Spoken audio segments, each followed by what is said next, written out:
Ya ngene iki bolo, kadang muter kono muter kene, ya keadaane kaya ngene iki.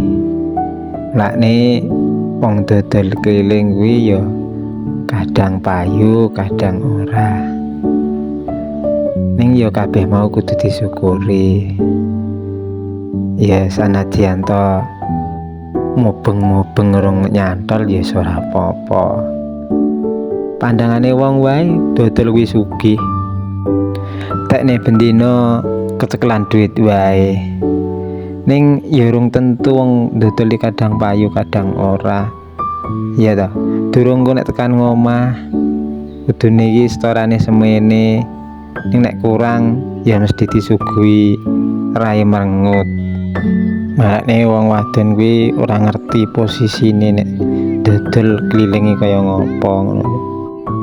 Tek karo entuk semene to Mas, nanti turane, nanti sisane. Dikira nyimpen padahal entuk ya kur kuwi. Walah tobat. Cari alasane sabune entek, bumbune entek, minyak entek, urung pajak listrik, urung pajak banyu, urung wifi. Ala tobat tekan ngomah ora mari kesele ning malah puyeng pikire.